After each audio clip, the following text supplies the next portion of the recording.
할렐루야. 예수가 그리스도가 되시니 복음이다. 17번째 주제로 하나님이 약속한 아들이 사람에 오는 것이 복음이다.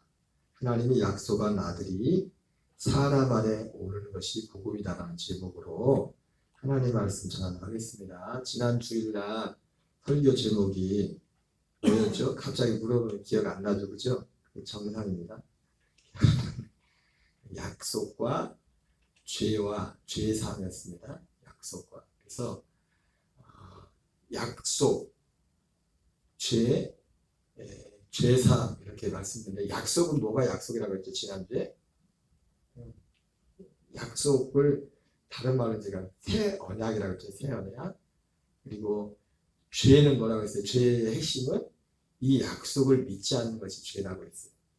그리고 죄사함은 이 약속의 중보가 죄사입니다. 제가 그를 복음의 중보자 예수님이라고 제가 몇 주 전에 말씀을 하지 않았습니까? 어제 지난주에 그 말씀 전하는 이 제목 가운데 약속이라는 단어와 죄라는 단어와 죄사함이라는 단어의 죄사함의 의미가 뭔지를 말씀을 드렸습니다. 그래서 이 약속이라는 것은 오늘 제목도 하나님이 약속한 아들이 사람 안에 들어오는 것이 복음이라고 했는데, 이 약속은 믿음의 핵심이라고 했어요. 믿음의 핵심. 믿음의 반대가 뭡니까? 믿음의 반대가 불신앙이고, 그리고 그 믿음의 결과는 믿음은 의고 믿지 않는 것이 죄가 되는 거예요. 그런데 이 믿음의 핵심이 바로 이 약속에 관한 것이라고 히브리서 11장 전체에서 그것을 말씀하고 있죠. 그래서 물론 믿음이라고 할 때는 크게 두 가지 요소가 있다고 했습니다. 히브리서 11장 6절에 나오는 것처럼 믿음이 없이는 하나님을 기쁘시게 하지 못하나니, 그러면서 믿음이 뭔가에 대해서 그 믿음의 그 중심되는 그 핵심을 말씀하고 있는데, 첫째는 믿음의 첫째 요소는 뭐라 했죠? 하나님이 살아계신 걸 믿는 거랬죠. 하나님이 살아계신 거를. 그리고 두 번째는 뭐였습니까? 그가 자기를 찾는 자들에게 상 주시는 이심을 믿어야 될지니라. 이 상 주신 하나님을 믿는 것, 하나님이 살아계신 것과 그분이 상 주시님을 믿는 것. 우리가 히브리서 11장 6절 딱 생각하면은 그 히브리서 11장 6절 그 말씀 속에 우리가 그냥 버뜩 떠오르는 사람들마다 자기들마다 어떤 떠오르는 그 마음이 있을 겁니다. 믿음이 이런 거구나. 믿음이 하나님이 살아계신 것과 그가 자기를 찾는 자들에게 상 주시는 것을 믿는 게 이게 믿음이라고 할 때, 그 사람 속에 있는 그 믿음에 대한 어떤 우리 안에 믿음이 뭔가에 대한 마음이 있지 않습니까? 이게 믿음이구나. 그런 게 있을 겁니다. 그런데 상 주신님을 믿는 것, 이 상 주신님을 믿는 것, 그래서 히브리서 11장 전체에 나오는 사람들의 이름이 나오죠. 아벨의 이름부터 사람들의 이름이 쭉 나오는데, 그 사람들은 다 히브리서 11장 6절에 그 믿음을 가지고 있는 사람들이라고 했어요. 그런데 바로 그들이 가진 그 믿음이 뭐냐면 하나님이 살아계신 것을 믿고, 그리고 자기를 찾는 자들에게 상 주시는 것을 믿는 것, 이 믿음을 가지고 있었다고 했어요. 그런데 중요한 게 뭐냐면 자기를 바라는 자에게 상 주시는 이 하나님이라는 것이 단지, 저도 전에는 어디까지만 생각했냐면 이 부분을, 하나님이 살아계시고 내가 하나님 앞에 기도하면은 하나님은 내 믿는 대로 내가 믿고 기도하는 것을 들어주시는 분이다. 그냥 히브리서 11장 6절의 말씀을 그 차원에서만 그냥 받아들였습니다. 그리고 히브리서 11장 6절에 나오는 모든 사람들을 그 차원에서만, 이 사람들이 이 믿음으로 산 거구나.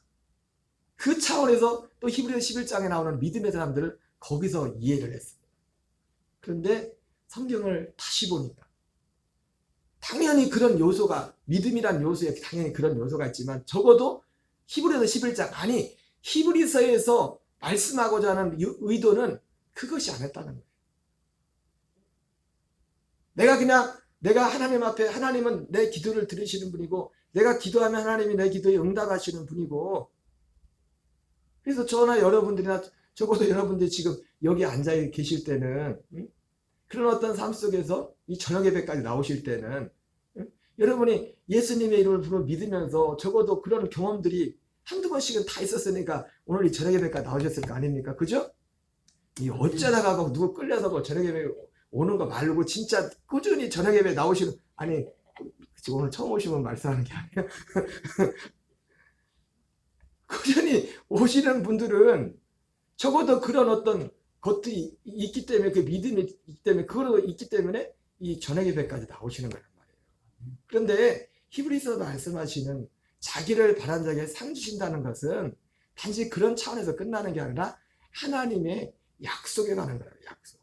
그냥 내가 무조건 하나님 살아계시고 하나님 내가 구하는 건 하나님 내 기도를 들어주시는 분이다, 그 차원이 아니라 하나님이 약속하신 하나의 어떤 약속에 관한 것입니다. 그러니까 이것이 이해되지 않으면, 이 약속에 대한 그것이 이해되지 않으면은 우리는 예수님 이름부터 히브리서 11장을 온전히 이해할 수가 없어요. 제가 지난 그제 새벽 예배 때도 잠깐 말씀을 드렸지만은 모르겠어요. 제 유튜브에 가끔 저 마음대로 뜨는 그 어떤 목사님이 한 분이 계신데, 제 유튜브 상에서는 그 목사님이 요즘 제일 많이 떠요. 쇼컷으로도 뭐 1분 내외 되는 그 짧은 컷 있지 않습니까? 그 컷으로 그 목사님께 굉장히 많이 떠요. 저거 제 유튜브에. 근데 그 목사님이 그 얼마 전에 뜬 그 컷을 보니까 그 히브리서 11장 39절 40절 그 말씀을 가지고 말씀을 하더라. 그러면 신앙생활이라는 것은 요지가 그거예요. 히브리서 11장 39절 40절의 요지가 뭡니까? 이 사람들은 다 믿음으로 말미암아 증거를 받았으나 약속된 것을 받지 못하였으니, 그걸로 시작되지 않습니까? 거기 그 목사님 여기는 KJV라고 킹 제임스 버전, 그 말씀 버전학교, 거기가 관련된 그 교회인데, 킹 제임스 버전에는 그렇게 해석이 됐어요. 이 사람들은 믿음의 평판이 참 좋은 사람들이었다. 믿음의 평판이 좋은 데로 살았는데 살아있을 때 약속된 것을 받지 못했다. 그러면서 그 목사님이 신앙생활에 대해서 말씀하시는 요지가 그거예요. 내가 지금 믿음이 평판이 좋고 신앙생활 하나님을 잘 섬긴다고 해서 지금 모든 게 다 잘 된다는 그건 아니다. 뭐 그러면서 그 다음 대로 그것이 이해간다는 그런 취지에서 그 목사님 말씀을 전했어요. 그 말씀의 요지가 뭔지를 제가 그 말씀을 듣는 순간에 이해를 했습니다. 이게 마치 뭐와 같은 거냐면,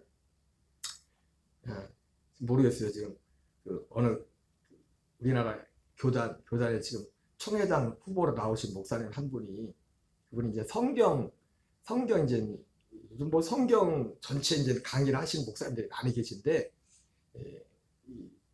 충청도 분이신데 아버님도 충청도에서 목회하셨고, 근데 이 목사님이 예전에 그 아버님 목회하실 때 그분이 뭐 어떤 상처라는 표현은 좀 그렇지만은 마음이 좀 닫혀 있는 게 뭐냐면, 예언에 대해서 마음이 굉장히 닫혀 있는 게 있어요. 그래서 뭐냐면, 아니 집회할 때마다 그 어떤 집회 강사가 와가지고 기도를 해주는데 아버지가 이 아버지 목사님 통해 하나님이 막 이렇게 막 일을 하실 거라고 막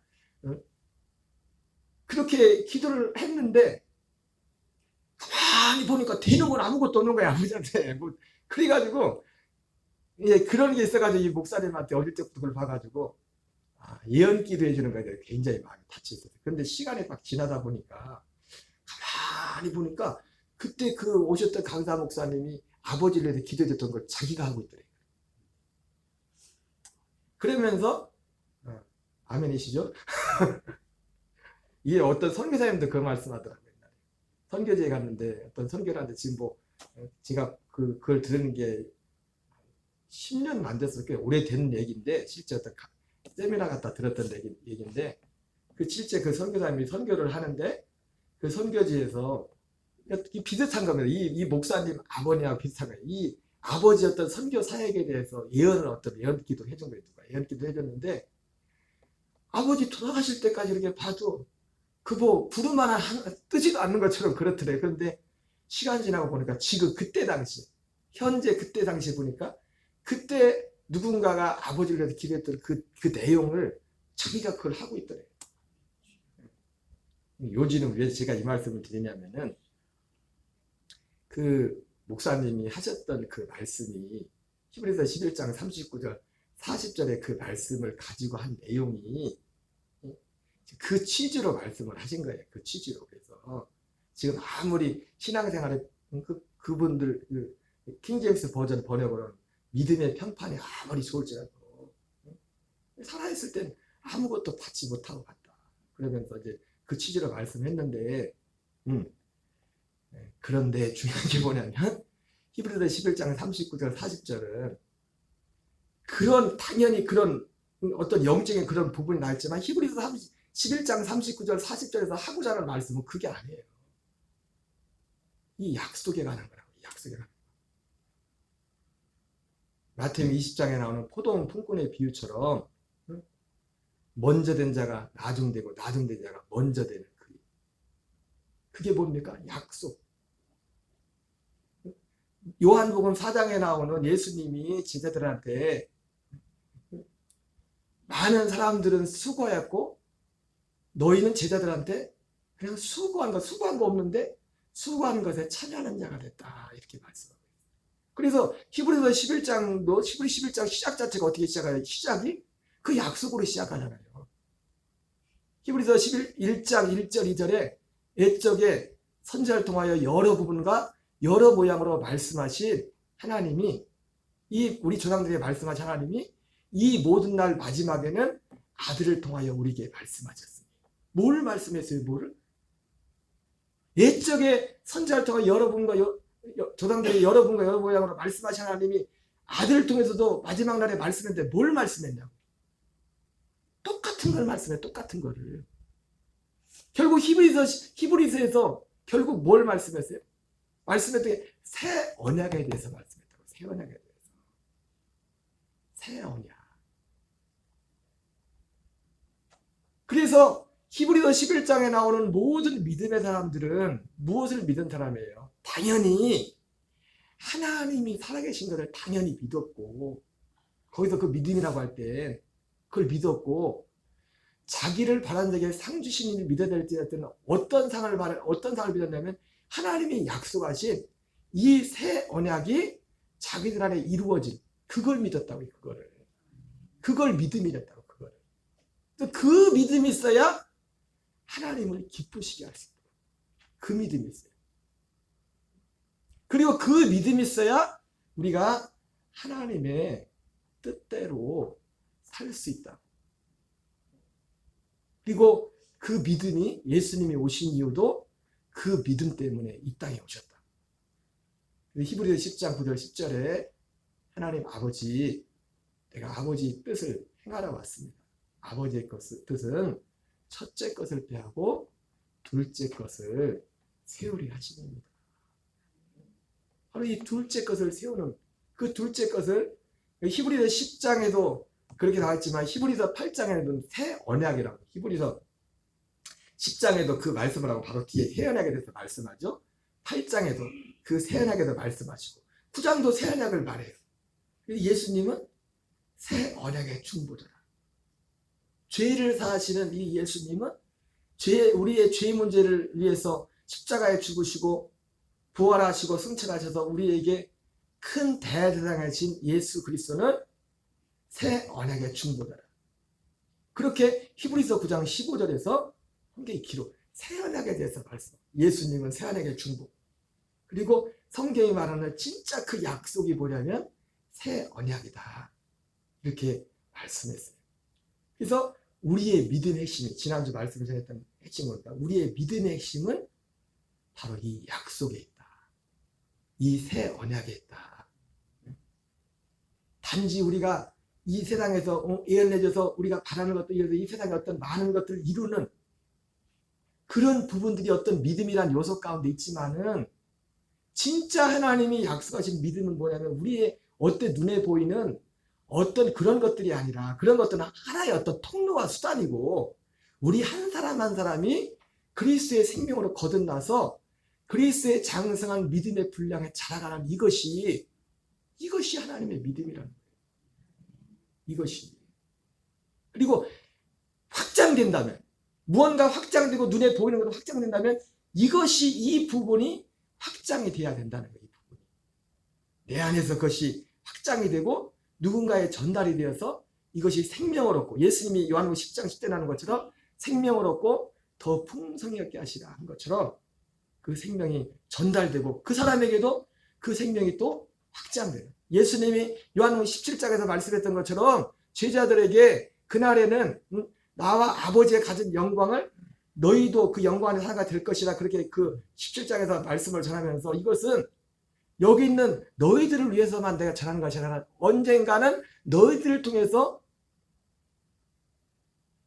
이 약속, 이 복음을 받은 누군가를 위해서도 내가 너희들에게 이 마지막에 이 죽음을 앞두고서 예수님이 이렇게 지금 이 얘기를 하는 것이다. 이렇게 예수님이 말씀하셨어요. 그래서 그 히브리서 11장 39절 40절에 그 말씀의 요지는 아까 우리가 말씀했던 그런 부분들이 포함되어 있지만 그러나 히브리서 11장에서 말씀하고자 하는 그 요지는 그게 아니라고요. 이 약속에 가는 거예요. 약속. 히브리서 그 11장 39절에 그러잖아요. 이 사람들은 다 히브리서 11장에 나오는 이 사람들은 모두가 똑같이 믿음으로 말미암아 이 약속을 증거로 받았지만 약속된 것을 받지 못했다. 약속된 것이 뭐예요? 오늘 제목처럼 하나님이 약속한 거예요. 약속한 아들이 우리 안에 오시는 거예요. 죽으심과 부활과 승천 후에 영광 받으신 후 다시 오시겠다고 말씀하시. 오늘 우리가 200 처소를 예배하러 찬양을 불렀지만 그 찬양 가사처럼 우리 안에 성령 안에 다시 아들의 생명으로 이게 오시겠다. 우리 안에서 우리 속에서 첫째 것을 폐하고 둘째 것을 세우시기 위해서 다시 오시겠다는 살려주는 영으로 성령 안에서 오시겠다고 하는 그 약속. 히브리서 11장 39절의 사람들이 다 그거를 받아봤다. 그 약속을. 근데 그걸 누가 먼저 받았어요? 누가 먼저 받았어요? 그걸 보고 이 히브리 11장에 나온 다음에 다 그것을 수고했는데 고생했는데 그 사람들이 먼저 받은 게 아니라 지금 초대교회 처음 정확히 말하면 제일 먼저 받은 것은 12제자와 120명의 그 사람들이죠. 그 사람들이 먼저 받았다. 그 사람들이 받았다고. 그 앞서 있던 그 사람들은 받지 못했어요. 그거를. 그 생명을 받지 못했다고. 그래서 약속과 죄와 죄사함입니다.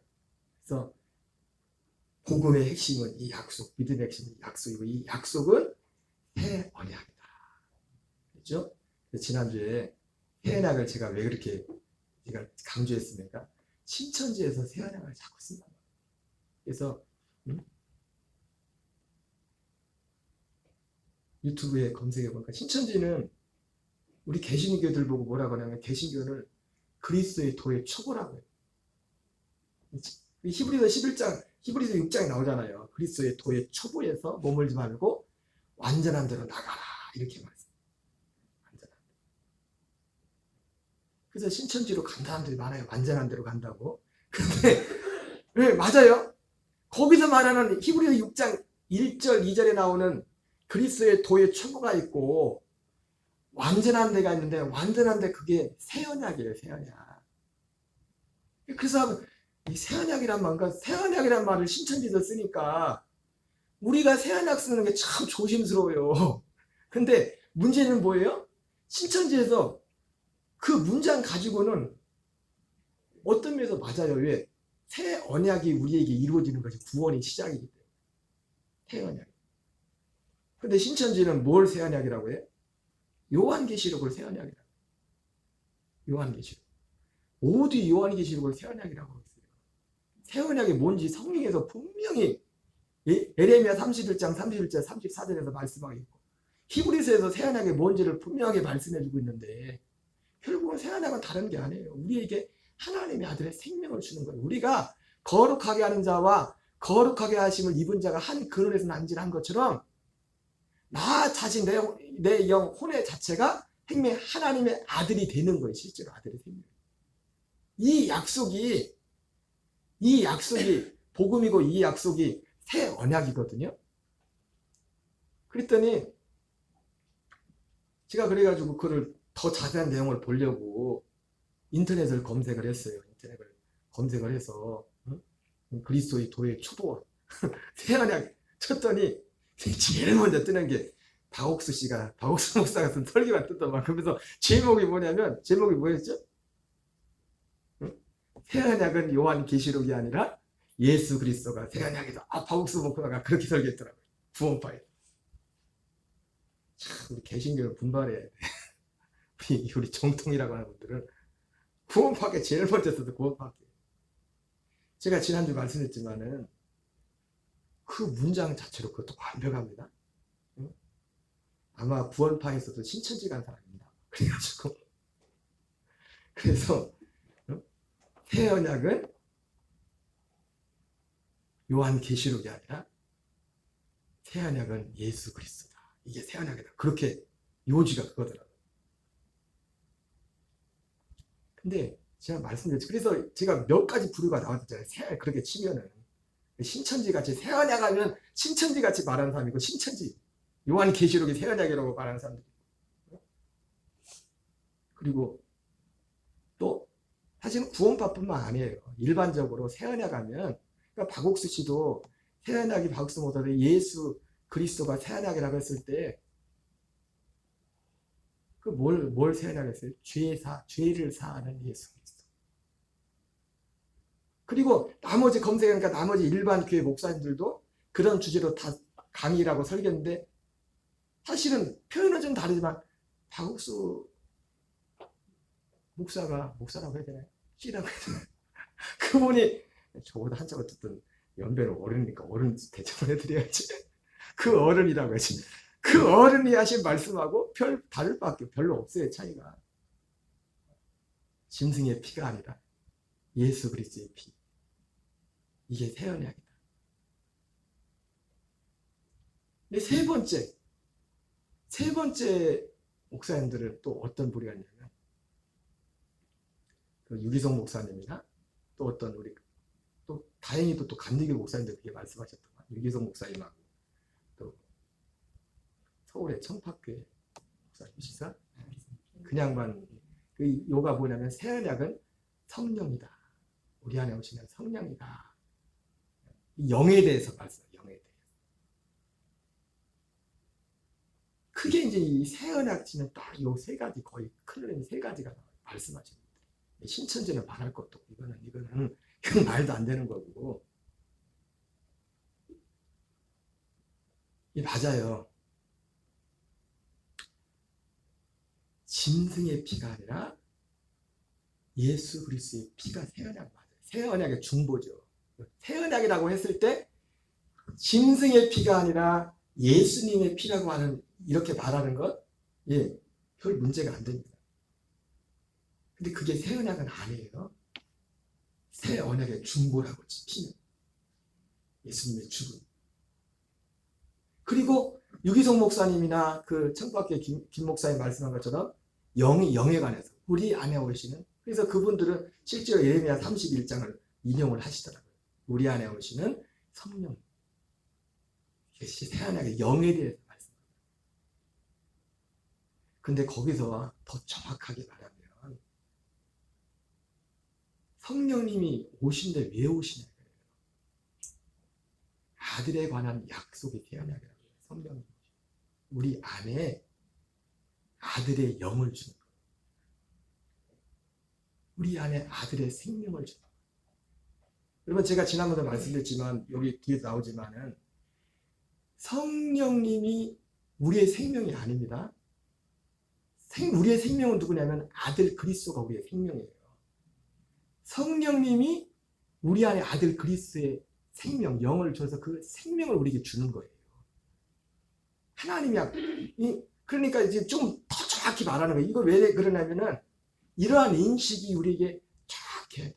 그래서 우리 안에 이 아들이 올 때도, 그래서 이 약속을 믿고 이 믿음을 의라고 하고 이것을 바라고 갈망하는 자들이 예수 그리스도와 함께 십자가에 죽는 그 죽음의 과정을 겪어서 할례 후에 사도 바울이 내가 그리스도 예수와 함께 십자가에 못 박혀 죽었나. 제가 지난번 말씀드렸죠. 사람에게 어떤 나타나는 어떤 시간, 우리에게 어떤 변화조차도 어떤 사람은 변화의 시간은 조금 시간이 성격대로는 좀 그렇지만은 그건 있지만 순서는 바꿀 수 없다고. 어떤 되어진 우리 안에 하나님이 이루어지는 구원의 순서는 바뀌지 않는다. 그것이 어느 한 순간에 짧은 시간에 이루어지든지 아니면 그 시간 차는 좀 있을 수 있겠지만은 우리 안에 하나님이 구원드릴 때 구원을 이루는 그 순서는 바뀌지 않는다. 그래서 우리 안에 이 하나님의 이 약속이 이루어질 때 이 복음의 약속을 믿어서 약속을 믿어야 돼. 예수님이 오신 목적도 이 약속을 이루기 위해서 오죠. 그래서 사람들이 생각하는, 사람들이 드러났던 단지 그런 것이 아니라 나는 처음부터 나라에 온 자이라. 내가 그인 줄 믿지 아니하면 내가 죄 가운데서 죽으리라. 여러분, 우리가 죄 가운데 죽지 않는 길은 오직 이 약속에 잡힌 그리스도를 믿어서 예수 그리스도와 함께 죽고 그리스도의 생명으로 사는 이것을 성경은 이걸 믿음이라고 한다. 그래서 그 약속하신 그리스도가 우리 안에 올 때도 그 약속을 믿고 갈망하는 가운데 마태복음 5장에 나오는 그 가난한 마음, 의에 줄이고 목마른 마음, 애통하는 그 마음으로, 왜? 우리 안에 그게 없기 때문에 그 의가 아들 그리스도의 생명 안에만 있기 때문에 하나님이 모든 사람들에게 그 생명을 약속했기 때문에 제가 어제 새벽에도 말씀드렸죠. 이런 복음의 내용을 정확히 모르실지라도 교회마다 이 생명이 이루어지고 생명 안에 사시는 분들이 있다. 혼자. 왜? 그 안에 이 의에 줄이고 목마른, 그냥 예수 믿는 것이 어떤 우리의 육신의 어떤 단지 필요를 해서 어떤 그것이 아니라 이게 뭔지는 정확히 이거를 탁탁 챙겨야 되지는 않았지만 그 마음속에 마태복음 5장에 나오는 것처럼 정말 가난한 마음. 어디에 결국 그 가난한 마음이, 가난한 심령이 뭡니까? 뭐가 없어서 마음이 가난한 거예요? 하나님이 약속한 아들이 아직 오지 않아서 가난한 거예요. 그 마음이. 첫째 것이 패해지고 둘째 것이 내게 세우지 않아서. 그것이 세워지기 전까지는. 어거스틴은 우리가 하나님을 만나게 되는 우리에게 만족할 수 없다 그런 식으로 표현을 했지만은 바로 약속에 잡힌 아들 그리스도가 내 안에 와서 내 옛사람을 육체로 오신 예수님의 죽으심에 연합해서 죽임에 넘겨주고 그 후에 우리를 흑암의 권세에서 건져내서 그의 사랑의 아들의 나라의 그 아들 성령 안에 오신 그리스도는 우리 영들을 이끌어서 우리의 영을 아들의 생명으로 거듭나게 하나님의 아들 되게 하는 그 일이 이루어지고, 그리고 사실은 팔복은 한 순간으로 끝나는 거 아니죠. 이제 죽을 때까지죠. 우리 예수님이 요한복음에 나온 것처럼 은혜 위에 은혜라라 말한 것처럼. 이제 해볼까요? 은혜 위에 은혜라라. 이것이 이 은혜가 뭡니까? 이 하나님의 아들의 생명이거든요. 은혜 위에 은혜, 생명을 얻게 하고 더 풍성히 얻게 합니다. 그러니까 생명을 얻기 전에도 우리에게 이 생명이 어떻게 옵니까? 마태복음에 나와 있는 그 팔복의 앞에 나와 있는 것처럼 가난한 마음, 거기에서 가난한 마음, 의에 줄이고 목마른 마음, 애통하는 마음. 왜? 그것이 없어서 그걸 갈망해. 그리고 우리가 생명을 얻고 나서도 우리가 생명이 어떻게 자라갑니까? 똑같습니다. 그것이 생명이 계속 자라가는 것도 우리 안에 정말 그 가난한 마음, 은혜 위에 은혜인 것처럼 우리가 그 마음으로 계속해서 이거 하나를 갈망하며 갈 때 우리가 계속해서 사도 바울이 예수님과 함께 죽고 예수님과 죽었지만 갈라디아 2장 6절은 지금 완료된 거잖아요. 내가 그리스도에서 함께 십자가에 못 박혀 죽었나니 그래서 이제 내가 사는 것이 아니라 오직 내 안에 그리스도께 하는 것이다. 이제 내가 육체 가운데 사는 것은 나를 사랑한 나를 위하여 자기 자신을 버리신 하나님의 아들을 믿는 믿음 안에 사는 것이다. 내가 지금 이렇게 살고 있다. 내가 죽었다. 이렇게 죽은 거는 완료됐는데도 또 어디에서는 나는 날마다 죽노라. 내가 항상 내 옛사람을 죽음에 넘겨줘. 내 죽을 육체 가운데 그리스도의 생명이 나타나야 합니다. 처음에 하나님의 아들을 생명으로 태어날 때도 그렇고 정말 생명으로 태어나고 생명으로 사는 사람도 그렇고 거기에 특징이 뭐냐면 그 팔복에 나와 있는 그 일들이 우리 안에서 하나님이 우리의 역사하는 가난한 마음. 우리는 은혜 위에 은혜라는 것처럼 내가 어제 이만큼 은혜 받다고 거기서 십자가로 죄산 받는 거는 그냥 한 번 받으면 끝이지만 생명 구원은 끝이 아니 출발이라고요. 끝이 아니라 생명으로 구원받는 건 끝이 아니라 뭐라고요? 그래서 세 가지를 말하잖아요. 내가 구원을 받았나니 너희가 그 은혜를 인하여 믿음으로 말미암아 구원을 받았나니 그 구원이 단지 죄 용서 받은 게 아니라 그래서 끝나는 게 아니라 죄 용서 받는 게 끝나는 게 아니라 이는 하나님이 전에 예비하사 우리가 선한 일을 위하여 지으심을 받은 자이다. 여러분 선한 일이 뭐예요? 선한 일이 선한 분은 하나님 한 분밖에 없잖아요. 선한 건 우리가 겉으로 드러나는 어떤 그 열매 자체만 보고 하는 게 아니라 선한 거는 하나님 볼 때 선한 것은 당연히 열매가 있어야겠지만은 하나님의 생명으로 사는 거예요. 이게 선한 일을 위하여 지음을 받았다는 거예요. 이게 언제부터 시작됐어요? 창세전부터 시작됐잖아요. 창세전에 우리를 택하시고 그 아들 안에서 우리를 그의 사랑 안에서 그 기쁘신 때를 우리를 예정하사 그 앞에서 거룩하게 흠이한 자로 세우기 위해서 우리를 그 아들의 형상을 본받게 하기 위해서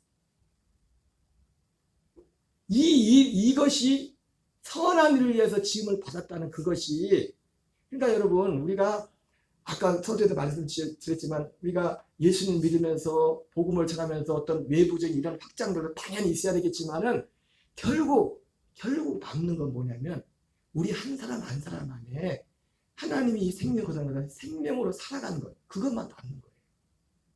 선한 일. 하나님이 볼 때 선한 일은 성경 전체가 그것을 말씀하고 있다는 것입니다. 그래서 지금 지난 주 복습했네요. 복음이 뭐냐?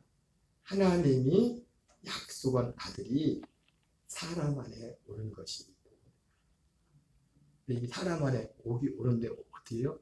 성령님이 오셔야 되는 거예요. 성령님이 하나님이 약속하신 그리스도는 제가 하나님의 약속과 그리스도에 대해서 몇 주 전에 말씀을 드렸죠. 그죠? 하나님이 약속하신 그리스도는 누구라고 했어요? 이 약속대로 성령으로 잉태돼요.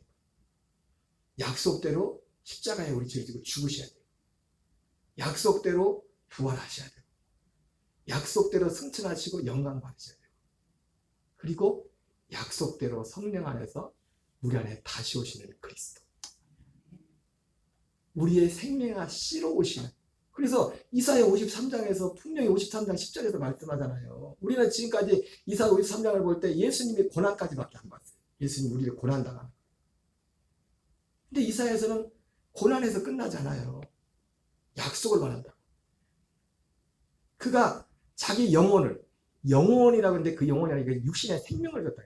생명을 우리의 속죄물로 드리고 난 후에 그가 씨가 될 것이다. 그가 씨가 되면 여호와께서 기뻐하시는 뜻을 성취하리로다. 여호와께서 기뻐하시는 뜻이 뭡니까? 새언약의 하나님의 뜻. 예수님이 히브리서 10장 9절 10절에 말한 것처럼 첫째 것을 폐하고 둘째 것을 세우는 것. 그게 하나님이 기뻐하시는 뜻을 우리 안에 이루는 거란 말이에요. 그래서 예수님 그러니까 생명의 우리의 씨가 되신. 그래서 성령 안에 오시는 그래서 아들 안에 성령 안에서 이제 아들이 이제는 그리스도가. 그래서 요한복음 14장 1절 3절 말씀이나 히브리서 9장 28절 말씀이 똑같은 말씀이잖아요. 똑같은 말씀. 요한복음 14장이나 히브리서 9장이나 재림이 아닙니다. 약속의 자손 그리스도가 우리 안에 오는 약속의 성령 안에서. 그래서 히브리서 14장에서도 거치라고 되어 있고, 그리고 그 저기 뭡니까? 이 14장 17절 이하에도 보면은 조금 있으면 세상은 나를 보지 못할 것이다. 왜? 육체로. 그러나 너희는, 거기서 중요한 게 뭐였어요? 조금 있으면. 조금 있으면과 저희도 중요한 게 뭐냐면 세상은 나를 보지 못할 것이나 너희는 나를 볼 것이다. 중요한 게 뭐라고요? 조금 있으면. 재림이 아니란 말이에요. 그리고 또 세상은 너를 보지 못할 것이다. 나를 보지 못할 것이다. 너희는 나를 볼 것이다. 여러분, 재림은 계시록에 나오는 것처럼 다 본댔어요. 그를 찌른 자도 볼 것이고 보기 싫은 사람들은 다 볼 거라고 했어요. 재림이 아니라고요. 그리고 그러면서 뭐라고 해요? 그거 계속 이어서 내 안에 있겠다고 하잖아요. 그게 무슨 재림이에요? 14장부터 16장. 히브리서 9장 28절. 이와 같이 그리스도께서 많은 사람의 죄를 담당하시려고 단번에 들이신 바 되셨고 죄와 상관없이 구원에 이르기 위하여. 무엇을 이루기 위해서요? 구원에 의해 자기를 바른 자들에게 두 번째 나타나신다. 구원, 우리에게 생명을 주고 그 아들의 생명에서 생명 안에 계속 자라가도록 해서 그리스도의 아들의 형상을 본받는 그 자라기 위해서 두 번째 나타나시겠다는 거예요. 누구에게만? 바라는 자에게, 자기를 바라는 자들에게. 근데 이 땅, 이 시대에 슬픔 뭡니까? 사람들이 이 주님은 바라지 않아요. 이 주님은 인기가 없어. 이 주님은 인기가 없어요. 예수님이 요한복음 6장에서 전했던 복음이 이 주님을 전한 거라, 이 주님을. 우리는 죽어야 된다고. 우리는 예수님과 함께 죽어야 이분을 만날 수 있다고. 그리스도와 함께 죽어야 이분을 만날 수 있다고. 로마서 7장 4절에 이와 같이 우리가 그리스도로 말미암아 율법에 대해 죽임을 당하였으니 이는 다른 이곳 죽은 자 가운데서 살아나시며 하나님을 위한 열매가 되게 합니다.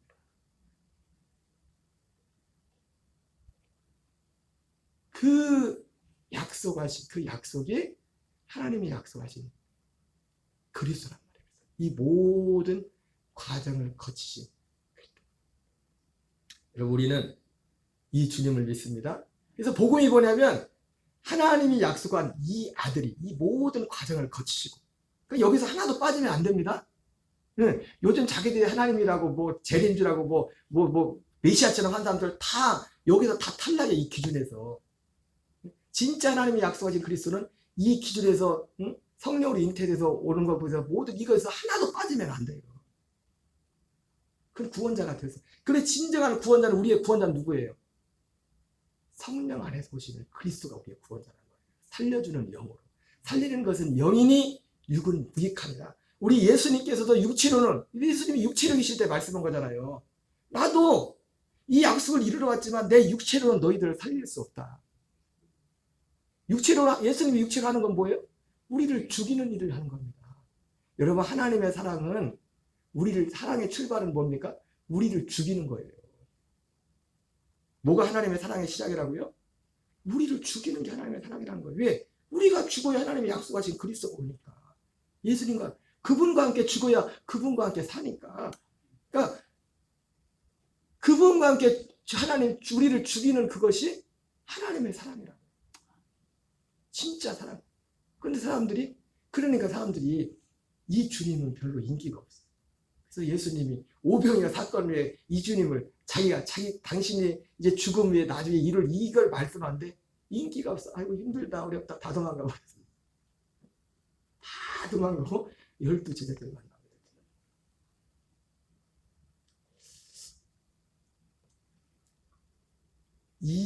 됐어요. 이것이 우리 안에 이루어진, 아까 말한 것처럼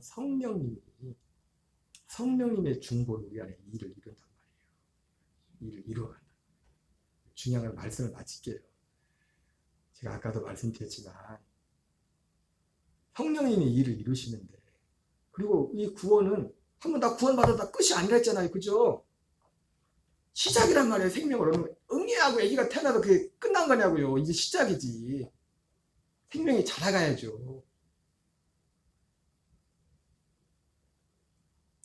그 생명을 얻는 것도 그렇고 생명이 자라가는 것도 그렇고 다 모든 것에서 궁극적으로는 성령님의 역사예요. 성령님의 역사인데 우리 편에서 볼 때 우리 편에 뭐가 있어요? 아까 말씀한 것처럼 우리 마음에 이 믿음, 이 약속 안에 사는 게 다 가난한 마음, 네?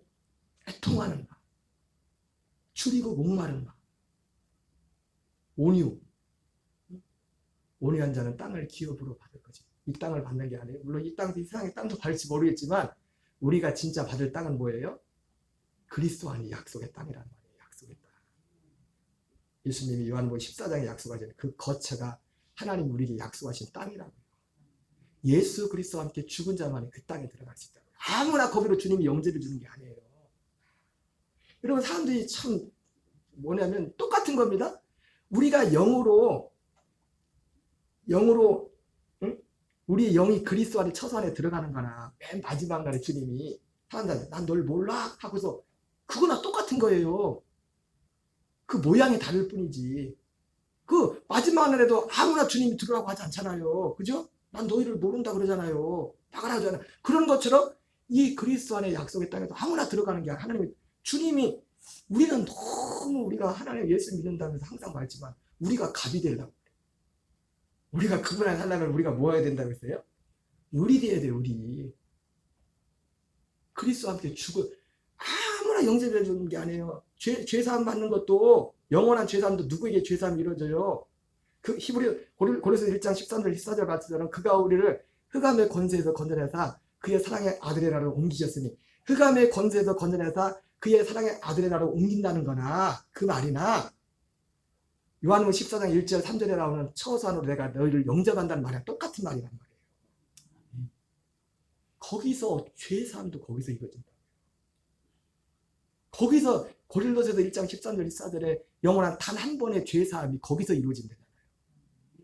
그러니까 거기는 누가 들어가요? 이 약속을 믿고 이 갈망 가운데 그리스도와 함께 죽음을 기꺼이 받아들여요. 내가 그리스도 예수와 함께 십자가에 못 박혀 죽었나니 이들의 영들을 흑암의 권세에서 건져내서 죽어야 거기서 나올 수가 있습니다. 예, 우리가 흑암의 권세에 나오려면 그 흑암의 권세에 대해서 죽어야 된다고요. 어떻게 죽어요? 예수님과 함께 같이 죽는 길밖에 없어요. 나 혼자 나는 아무리 죽어봤자 거기서 빠져나올 수가 없어요. 내가 육신으로는. 내가 예수 그리스도와 함께 십자가 달리신 예수님과 함께 죽어야만 비로소 내가 흑암의 권세와 결별할 수 있다. 마치 사도 바울이 로마서 7장에서 율법에 대해 죽임을 당하였으니 넌 다른 얘기에 가라 그렇게 말했던 것처럼 예수 그리스도와 함께 믿음으로 죽은 그 사람들만이 주님이 그들만을 믿음으로 흑암의 권세에서 그들을 건져내서 그 영들을 사랑의 아들의 나라로 옮기신다. 아무나 옮기는 게 아니에요. 그러니까 처음에 생명 안에 들어오는 것도 그렇고 이 안에 사는 것도 그렇고 그래서 우리 속에 늘 은혜의 연애라고 말했던 것처럼 우리가 이 감각과 이 마음을 가지고 가난한 마음을 가지고 애통하는 마음을 가지고 의에 줄이고 목마른 마음을 가지고 날마다 발같이 바울은 온유한 자예요. 나는 날마다 죽노라. 누가 온유한 자라고요? 나는 날마다 죽노라. 그리스도와 함께 죽음을 통과한 자고요. 우리가 어떻게 온유한 삶을 살 수 있는가? 그리스도와 함께 날마다 죽음에 넘겨주고 그 아들의 그 생명 안에 사는 이것이 바로 온유한 자의 삶입니다. 여러분 우리는 이 약속 안에 살아야 됩니다. 이 약속 안에 이것이 하나님 우리 약속하신 믿음. 우리 찬양하고 기도하겠습니다. 주 하나님 독생자에서 찬양하겠습니다.